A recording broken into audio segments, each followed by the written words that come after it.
ಆತ್ಮೀಯ H16 news ಅರ್ಥಾತ್ ಸೀತಾರಾಮ್ಗೆ ಸ್ವಾಗತ. ನಾನು ನಿಮ್ಮವ MI ಅಥವಾ ಮಲ್ಲಪ್ಪ ಜೋತಾವಾಲ್. ಆತ್ಮೀಯರೇ, ಬಜೆಟ್ ಬಗ್ಗೆ ಸಾಕಷ್ಟು ಚರ್ಚೆಗಳು ನಡೀತಾ ಇದ್ದಾವೆ, ಅಂಕಿಅಂಶಗಳು ಪಬ್ಲಿಷ್ ಆಗ್ತಾ ಇದ್ದಾವೆ. ಎಲ್ಲರೂ ನಮ್ದು ಸರಿ ಅಂತ ವಾದನೂ ಮಾಡ್ತಾ ಇದ್ದಾರೆ, ನಿಮ್ಮ ತಪ್ಪು ಒಂದು ವಾದನೂ ಮಾಡ್ತಾರೆ. ವಿರೋಧ ಪಕ್ಷಗಳಂತೆ ಸಹಜವಾಗಿ ವಿರೋಧ ಮಾಡ್ತಾ ಇದ್ದಾರೆ. ಆಡಳಿತ ಪಕ್ಷದವರು ನಾವು 40 ಕೋಟಿ ಜನರ ಪ್ರತಿಧ್ವನಿ ಅಂತ ಇವರು ಹೇಳ್ತಾ ಇದ್ದಾರೆ. ಎಲ್ಲರೂ ಮೆಚ್ಚುವಂಥದ್ದು ಬಜೆಟ್ ಅಂತ ಹೇಳ್ತಾರೆ. ಸೀತಾರಾಮನ್ ವೇಗವಾಗಿ ಅಭಿವೃದ್ಧಿ ಆಗೋದು ಅಂತ ಹೇಳ್ತಾರೆ. ಅದೇ ಕಾಲಕ್ಕೆ ಮುನ್ನೋಟವಿಲ್ಲದ ಬಜೆಟ್ ಅಂತೇಳಿ ನಮ್ಮ ವಿರೋಧ ಪಕ್ಷದ, ಅದರಲ್ಲೂ ಈ ಒಂದು ನಮ್ಮ AICC ಅಧ್ಯಕ್ಷರು ಖರ್ಗೆ ಅವರು ಹೇಳ್ತಾ ಇದ್ದಾರೆ. ಇನ್ನು ಅದರಲ್ಲೂ ನಮ್ಮ ಮಮತಾ ಬ್ಯಾನರ್ಜಿ ಅವರಂತೂ ಮೋದಿ ಅವರ ಹೆಸರು ಕೇಳಿದ್ರೆ ಸಾಕು ಸಡನ್ನಾಗಿ ಮೂಗಿನ ಮೇಲೆ ಸಿಟ್ಟಿರ್ತದೆ. ಜನವಿರೋಧಿ ಸುಳ್ಳಿನ ಮೂಟೆ ಅಂತ ಕರಿತಾ ಇದ್ದಾರೆ. ಮುಂದೆ ಇದ್ದಿದ್ರೆ ಸ್ವಲ್ಪ ಬ್ಯಾಲೆನ್ಸ್ ಆಗಿ ಮಾತಾಡುವಂಥ ರಾಹುಲ್ ಗಾಂಧಿ ಅವರು ಬಿಕ್ಕಟ್ಟುಗಳ ಕುರುಡು ಅಂತ, ಯುವ ಜನತೆಗೆ ಉದ್ಯೋಗ ಇಲ್ಲ, ಉತ್ಪಾದನೆ ಕುಸಿದಿದೆ, ಹೂಡಿಕೆದಾರರು ಹಿಂದೆಲ್ಲಿ ಹಾಕುತ್ತಿದ್ದಾರೆ, ಇನ್ವೆಸ್ಟರ್ಸ್ ಹಿಂದೆ ಹೋಗ್ತಾರೆ, ಕುಟುಂಬದ ಉಳಿತಾಯ ಇಳಿಮುಖವಾಗುತ್ತಿದೆ, ರೈತರು ಸಂಕಷ್ಟದಲ್ಲಿದ್ದಾರೆ. ಭಾರತದ ಇಂಥ ನೈಜ ಬಿಕ್ಕಟ್ಟುಗಳ ಬಗ್ಗೆ ಬಜೆಟ್ ಕುರುಡಾಗಿದೆ. ಇದರಲ್ಲಿ ಯಾರು ಸರಿ ಯಾರು ತಪ್ಪ, ಆದರೆ ಕಳೆದ 11 ವರ್ಷ ನೋಡ್ತಾ ಬಂದಿದ್ದರಿಂದಾಗೆ ಇವತ್ತೊಂದು ಮಾತು ಹೇಳ್ಬೇಕಾಗಿದೆ. ನಮ್ಮ ಸಾಲ ಮಾತ್ರ ಹೆಚ್ಚಾಗತೈತಿ ರೀ, ಅದರಲ್ಲಿ 2 ಮಾತಿಲ್ಲ. ಸರ್ಕಾರದ ಅಭಿಪ್ರಾಯದಲ್ಲಿ ಹೇಳುವಂಥದ್ದು, ಅವ್ರು ಕೊಟ್ಟಂಥ ಅಂಕಿಅಂಶಗಳು ಹೇಳುವಂಥದ್ದು ಏನಪ್ಪ ಅಂದ್ರೆ, ಮನಮೋಹನ್ ಸಿಂಗ್ರು ಬಿಟ್ಟು ಹೋಗ್ಬಂದು ನಮಗೆ 54 ಲಕ್ಷ ಕೋಟಿ ರೂಪಾಯಿ ಸಾಲ ಬಿಟ್ಟು ಹೋಗಿದ್ರು. ಇವತ್ತದ ಸರ್ಕಾರ ಹೇಳುವಂಗೆ 214 ಲಕ್ಷ ಕೋಟಿಗೆ ಮೀರ್ತದ ಇದು ಅಂತ. ನಿಧಾನಕ್ಕೆ ಟ್ಯಾಕ್ಸು ಹೆಚ್ಚು ಮಾಡ್ಕೊಂಡಿದ್ರೆ ಎಲ್ಲ ಇದು. ಮತ್ತು ಈ ಸಲದ ಬಜೆಟ್ನಲ್ಲೇ ದೊಡ್ಡ ಬಜೆಟ್ ನಿಮ್ಗೆ ಗೊತ್ತದ, 53.47 ಲಕ್ಷದಷ್ಟು ಬಜೆಟ್ದ ದುಡ್ಡು ಹೂಡಿದಾರ. ಅಷ್ಟು ದೊಡ್ಡದಾಗಿದೆ ಬಜೆಟ್. ಆದರೂ ಸಾಲ ಹೆಚ್ಚಾಗ್ತಾನಲ್ಲದ.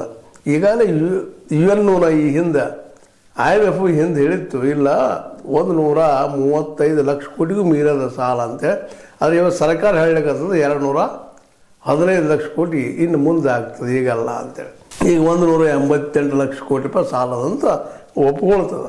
ಅಂದರೆ ಸಾಲ ದಿನಕ್ಕೆ ಹೆಚ್ಚಾಗ್ತಾ ಇದೆ ವಿನಃ ಅದು ಕಡಿಮೆ ಆಗ್ತಾ ಇಲ್ಲ. ನಾವು ನಮ್ಮ ದುಡಿದಿದ್ದೇನೆ, ನಾವು ದುಡಿದು ಏನು ಟ್ಯಾಕ್ಸ್ ಕಳಿತೀವಲ್ಲ ಅದರಲ್ಲಿಯೇ 20% ಬರೀ ಬಡ್ಡಿಗೆ ಹೋಗಿಬಿಡ್ತಿದ್ರು. ರೊಕ್ಕ 100 ರೂಪಾಯಿದಲ್ಲಿ 20 ರೂಪಾಯಿ ಬಡ್ಡಿಗೆ ಹೋಗಿಬಿಡ್ತದೆ. ಉಳಿದು ಒದ್ದಾಟ ನಾವು ಮಾಡಬೇಕಾದ್ರೆ ಬದುಕು ಮಾಡಬೇಕು ಅನ್ನುವಂಥ ಕಹಿ ಸತ್ಯವನ್ನು ಹೇಳ್ತಾ ಇದ್ದಾರೆ. ಇನ್ನು ಉಳಿದಂದು ರಾಮ್ಜಿಗಿರ್ಬೋದು, ಮತ್ತು ಕೃಷಿಗಿರ್ಬೋದು, ಅದೇ ಕಾಲಕ್ಕೆ ಕೃಷಿಗಿರ್ಬೋದು, ಮತ್ತು ಅದಕ್ಕಿರ್ಬೋದು, ಇಂಡಸ್ಟ್ರಿಗಿರ್ಬೋದು, ಇಂಡಸ್ಟ್ರಿಯಲ್ಲ ಅವರು ಏನಪ್ಪ ದುಡ್ಡು ಇಡುವಂತ ಮಾಡ್ಕೊಂಡು ಬಂದಿದ್ದಾರೆ, ಹಂಗೆ ಇಟ್ಕೊಂಡಿದ್ದಾರೆ. ಮತ್ತು ರಾಮ್ಜಿ ಬದಲಾಗಂತೂ 125 ದಿವಸ ಇಟ್ಕೊಂಡಿದ್ದಾರೆ.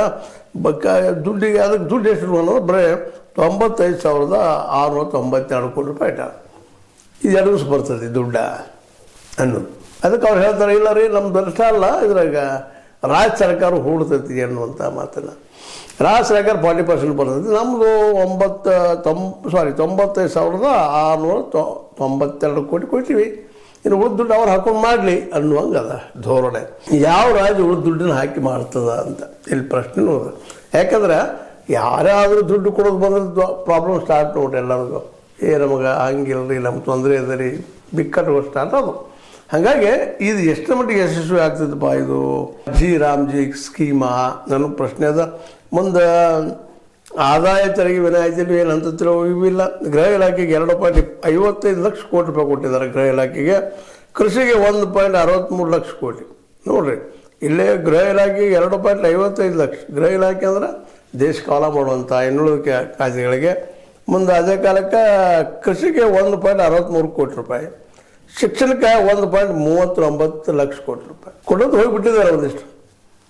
ಆದರೆ ಎಷ್ಟರ ಮಟ್ಟಿಗೆ ಅಲ್ಲಿ ಜನರಿಗೆ ಮುಡಿದ ದುಡ್ಡ, ಎಷ್ಟರ ಮಟ್ಟಿಗೆ ಇದು ಆ ಜನರ ಸಮಸ್ಯೆಗಳು ಸಾಲ್ವ್ ಮಾಡಲು ಯಶಸ್ವಿ ಆಗ್ತದಂತೆ. ನಾವು ಈಗಾಗಲೇ ಸಾಕಷ್ಟು ಹೇಳಿದ್ವಿ, ಕಡಿಮೆ ಅಂದರೂ ಸಹಿತ 20% ಶಿಕ್ಷಣ ಕೆಡಬೇಕ್ರಿ ಅಂತ. ಮುಂದೆ ಅದೇ ಕಾಲಕ್ಕೆ ರೈತಗೆ ಏನಪ್ಪ 1.63 ಲಕ್ಷ ಕೋಟಿ ಇಟ್ಟಿದ್ದಾರೆ. ಇದು ಎಷ್ಟರ ಮಟ್ಟಿಗೆಪ್ಪ ಇದು ಅವ್ರಿಗೆ ಅನುಕೂಲ ಆಗ್ತದೆ. ಮತ್ತು ಎಲ್ಲ ಪೂರ್ತಿ ದುಡ್ಡು ಹೋಗ್ತದನ. ಕೆಲವು ಡಿಪಾರ್ಟ್ಮೆಂಟ್ಗಳು ದುಡ್ಡು ಲಾಸ್ಟ್ ಇಯರ್ ಬಳಸಿಲ್ಲ ಅನ್ನೋ ಸಹಿತ ವರದಿಗಳು ಬರ್ತಾಯಿದ್ದಾವೆ. ಹೀಗಾಗಿ ಇದೇನಪ್ಪ ಅಂತಂದ್ರೆ ಈ ಬಜೆಟ್ ಹಿಂದಿನ ಮುಂದುವರಿಕೆ ಅಂತ ಅಷ್ಟೇ ಹೇಳ್ಬೇಕಾಗ್ತೀವಿ. ಏನೋ ಒಂದಿಟ್ಟು ಒಂದು ಕಡೆ ಹೆಚ್ಚು ಒಂದು ಕಡೆ ಕಡಿಮೆ ಮಾಡಿ ಒಂದು ಏನೊಂದು ಹೇರ್ ಕಟ್ಟಿಂಗ್ ಅಂತಲ್ಲ ಅಷ್ಟು ಮಾಡಿ ಕುಡಿಸಿಬಿಟ್ಟಿದ್ದಾರೆ ಚಂದ ಕಾಣಲಿ ಅಂತೇಳಿ ಅಷ್ಟು ಹೇಳ್ಬೋದು ಇದನ್ನು ಇದು ಬಿಟ್ಟರೆ ಮತ್ತೇನಿಲ್ಲ ಅನ್ನುವಂಥ ಮಾತು. ಮತ್ತು ಈಗ ನಿಮ್ಗೆ ಈಗಾಗಲೇ ಹೇಳಿದ್ನಿ, ಈಗಾಗಲೇ ನಮ್ಮ ಸರ್ಕಾರ ಒಪ್ಕೊಳ್ಳಿಕತ್ತದ 214 ಲಕ್ಷ ಕೋಟಿ ಸಾಲ ಇದು ಹರಿದು ಯಾವಾಗ ಅಂತ. ಯಾಕಂದ್ರೆ ಆಗ 54 ಲಕ್ಷ ಕೋಟಿ ಇದ್ದಾಗ ನಮಗೆ ಹೇಳೋಕ್ಕಾಗಿಲ್ಲ. ಈಗ ಈ ಪ್ರಮಾಣದ ಬೆಳೆದು ನಿಂತದ, ಮುಟ್ಟುವುದು ಯಾವಾಗ ಸಾಲ? ನಾವು ಸಾಲದಾಗ ಸತ್ತು ಹೋಗ್ಬೇಕು ಅನ್ನುವಂಥ ಪ್ರಶ್ನೆಗಳಿದ್ದಾವೆ. ಈ ಸಾಲದ ಹೊಡೆದಿಂದಾಗೆ ಎದ್ದು ಬರೋದು ಭಾಳ ಕಷ್ಟ. ಯಾಕಂತಂದ್ರೆ ನಮ್ಮಲ್ಲಿ ಹೆಚ್ಚು ಕಡಿಮೆ ಏನು 32 PSUಗಳದಾವ, ಅವೆಲ್ಲ ಪ್ರೈವೇಟ್ದವ್ರ ಕೈಯಲ್ಲಿ ಇರೋದ್ರಿಂದ ಅಲ್ಲಿ ಏನೋ ನಾವು ಇನ್ವೆಸ್ಟ್ಮೆಂಟ್ ಮಾಡಲಿಕ್ಕೆ ಸಾಧ್ಯ ಇಲ್ಲ, ಮತ್ತು ಉದ್ಯೋಗಗಳು ಸೃಷ್ಟಿ ಮಾಡಲಿಕ್ಕೂ ಸಾಧ್ಯ ಇಲ್ಲ. ನಿರುದ್ಯೋಗ ಅಂತ ಹೆಚ್ಚಾಗಿಬಿಟ್ಟದ. ದುಡಿಯೋದೇ ಇಲ್ಲ ಅಂದ್ಕೊಳ್ಳೆ ಉತ್ಪಾದನೆ ಎಲ್ಲಿ ಆಗ್ತದೆ ರೀ? ಉದ್ಯೋಗ ಇಲ್ಲ ಅಂದ್ರೆ ಉತ್ಪಾದನೆ ಆಗಕ್ಕೆ ಸಾಧ್ಯ ಇಲ್ಲ, ಅವ್ರಿಗೆ ಪೇಮೆಂಟ್ ಕೊಡೋಕ್ಕೆ ಸಾಧ್ಯ ಇಲ್ಲ. ನಿರುದ್ಯೋಗದಿಂದ ಹೆಚ್ಚಾಗಿದ್ದೇನೋ ಸುಳ್ಳಲ್ಲ. ಅದು ಒಂದು ರೀತಿಯಿಂದ ಈ ಎಲ್ಲ ಟೀಕೆಗಳು ಮಾಡಿದವರು ಒಂದು ಸ್ವಲ್ಪ ರಾಹುಲ್ ಗಾಂಧಿ ಅವ್ರ ಬ್ಯಾಲೆನ್ಸ್ ಹೆಚ್ಚು ಅನ್ನಿಸ್ತಾ ಇದೆ ಅಂತ ಹೇಳುವಂಥದ್ದು. ಯಾಕಂದ್ರೆ ಉದ್ಯೋಗ ಇಲ್ಲ ಅಂದ ತಕ್ಷಣ ಅನ್ಎಂಪ್ಲಾಯ್ಡ್ ಹೆಚ್ಚಾಯ್ತು. ಅವ್ರು ದುಡಿದಿಲ್ಲ ಅಂದಾಗ ಅದರಿಂದ ಬರುತ್ತಿರೋ ಉತ್ಪಾದನೆ ಕಡಿಮೆ ಆಯಿತು. ಹೀಗಾಗಿ ಏನಾಗಿಬಿಟ್ಟದಪ್ಪ ಅಂತಂದ್ರೆ ನಮಗೆ ನಿರಾಶೆ ಕಾರ್ಬೋಳಾಗ್ಯದ. ಅದಕ್ಕಾಗಿ ಈ ಎಲ್ಲ ದಿಶೆಯಲ್ಲಿ ಇವತ್ತು ನಮ್ಮ ರಾಹುಲ್ ಗಾಂಧಿಯವರು ಹೇಳಿದ್ರಲ್ಲಿ ಅರ್ಥದ ಇಲ್ಲಂತಲ್ಲ. ಯಾಕಂದರೆ ಮೊದಲ ಸಾಲ ಹರ್ಕೋಬೇಕು ನಾವು ಅನ್ನುವಂಥ ಮನಸ್ಥಿತಿ. ಸಾಲ ಹರ್ಕೊಳ್ಳೋದು ಯಾವಾಗ? ಇದು ಎಲ್ಲ ಕಾರ್ಖಾನೆಗಳು, PSUಗಳು, ಇಡೀ ದೇಶದ ಎಲ್ಲ ಆಡಳಿತಕ್ಕೆ ಸಂಬಂಧಿಸಿದ ವರ್ಕ್ಗಳು ಅಥವಾ ಆರ್ಥಿಕತೆಗೆ ಸಂಬಂಧಿಸಿದ ವರ್ಕ್ಗಳು ಆದರೆ ಅವೆಲ್ಲ ಬಂದ ಲಾಭದೊಳಗೆ ನಾವು ಡೆವಲಪ್ಮೆಂಟ್ ಆಗ್ಬೋದು. ಅದ್ರ ಬಿಟ್ಟು ಮತ್ತೊಂದಿಲ್ಲ ಅಂತ. ಈ ಸಾಲ ಇರುವವರೆಗೆ ನಮ್ಮ ಅಭಿವೃದ್ಧಿ ಸಾಧ್ಯ ಇಲ್ಲ. ಯಾಕಂದ್ರೆ ನಾವು ಇಡೀ ಸಾಲದ 20% 100 ರೂಪಾಯಿ ಇತ್ತಂದ್ರೆ 20% ನಾವು ಟ್ಯಾಕ್ಸ್ ಕಟ್ಟಬೇಕು. ಇದೆಲ್ಲ ಇದ್ದಾಗ ನಾವು ಯಶಸ್ವಿ ಆಗ್ತೀವ ಅನ್ನುವಂಥ ಬಲು ದೊಡ್ಡ ಸಮಸ್ಯೆ ಇವತ್ತು ನಮ್ಮ ಎದುರಿಗೆ ಆಗ್ಯದ. ಅದಕ್ಕೆ ಮುಂದಿನ ದಿನದಲ್ಲಿ ಅದು ನೋಡುವಂಥದ್ದು. ಈ ನೆಲೆಗಟ್ಟಿನಲ್ಲಿ ಇವತ್ತು ನಾವು ಅದನ್ನು ಈ ಒಂದು ಬಜೆಟ್ ಬಗ್ಗೆ ಮಾತಾಡಬೇಕಾಯ್ತು.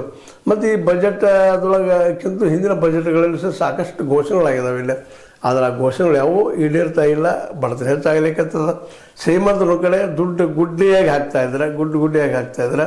ಇನ್ನೊಂದು ಕಡೆ ಬಡವರು ಬದುಕಿಗೆ ಬಡದಾಡುವಂಥ ಒದ್ದಾಡುವಂಥ ಸ್ಥಿತಿ ನಿರ್ಮಾಣ ಆಗ್ಲಿಕ್ಕತ್ತದ.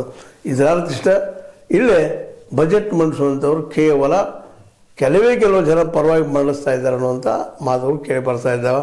ಈ ಎಲ್ಲ ದೃಷ್ಟಿ ಇಟ್ಟುಕೊಂಡು ನಾವು ಇದ್ದಂಥವ್ರು ಇವತ್ತು ಯೋಚನೆ ಒಮ್ಮೆಲೆ ಹಸ್ತ ಮಾಡಬೇಕಾಗಿದೆ. ಈ ಬಜೆಟ್ ಎಷ್ಟು ಮಟ್ಟಿಗೆ ನಮಗೆ ಹೆಲ್ಪ್ ಆಗ್ತದೆ, ರೂರಲ್ ಇಂಡಿಯಾಗೆ ಎಷ್ಟು ಹೆಲ್ಪ್ ಆಗ್ಬೋದು, ಅರ್ಬನ್ ಇಂಡಿಯಾಗೆ ಎಷ್ಟು ಹೆಲ್ಪ್ ಆಗ್ಬೋದು ಅನ್ನೋದನ್ನು ನಾವು ಮತ್ತೆ ಚರ್ಚೆ ಮಾಡ್ತಾ, ಸಾರಿಗೆ ಕ್ಷೇತ್ರಕ್ಕೆ ಆಗಲಿ ರೈಲ್ವೆ ಕ್ಷೇತ್ರಕ್ಕಾಗಲಿ ಖರ್ಚು ಸಾಕಷ್ಟು ಮಾಡಿದ್ದಾರೆ. ಸಾರಿಗೆ ಕ್ಷೇತ್ರಕ್ಕೆ 5.98 ಲಕ್ಷ ಕೋಟಿ, ಮುಂದೆ ರೈಲ್ವೆಗೆ 2.70 ಲಕ್ಷ ಕೋಟಿ, ಇಷ್ಟೆಲ್ಲ ಬಿಡುಗಡೆ ಮಾಡಿ ಅದನ್ನು ಅಭಿವೃದ್ಧಿ ಮಾಡಬೇಕು ಅನ್ನುವಂಥ ಗುರಿ ಇಟ್ಕೊಂಡಿದ್ದಾರೆ. ಇವೆಲ್ಲ ಗುರಿ ಇಟ್ಕೊಂಡಿದ್ದು ಸರಿ ಅದ. ಇನ್ನು ಅವಕ್ಕೂ ದುಡ್ಡು ಮುಟ್ಟಿ ಅವೆಲ್ಲ ಯಶಸ್ವಿಯಾಗಿ ಕಾರ್ಯನಿರ್ವಹಿಸೋದು ಯಾವಾಗ ಅನ್ನುವಂಥದ್ದು ಪ್ರಶ್ನೆಗಳದು. ಲಾಸ್ಟ್ ಇಯರ್ ಆಗಲಿ ಹಿಂದಿನ ಇಯರ್ ಆಗಲಿ ಯಶಸ್ವಿ ಆಗಿಲ್ಲ ಅನ್ನೋದು ಸಾಕ್ಷಿಗಳಿದ್ದಾವೆ. ಆದರೂ ಇದನ್ನ ಭರವಸೆ ಇಟ್ಟ ಯಶಸ್ವಿ ಆಗ್ತದಂತ ನಾವು ಭರವಸೆ ಇಟ್ಟ ಮುಂದಿನ ಹೆಜ್ಜೆ ಇಡಬೇಕಾಗ್ಯದ. ಯಾಕಂದ್ರೆ ನಾವು ನಮ್ಮವ್ರನ್ನ ನಂಬಬೇಕು ಅನ್ನೋ ಕಾರಣಕ್ಕಾಗಿ ಈ ದಿಸೆಯಲ್ಲೇ ಭರವಸೆ ಇದ್ದೀವಿ. ಆದರೆ ಅವು ಈಡೇರ್ತಾವ ಎಲ್ಲನೂ.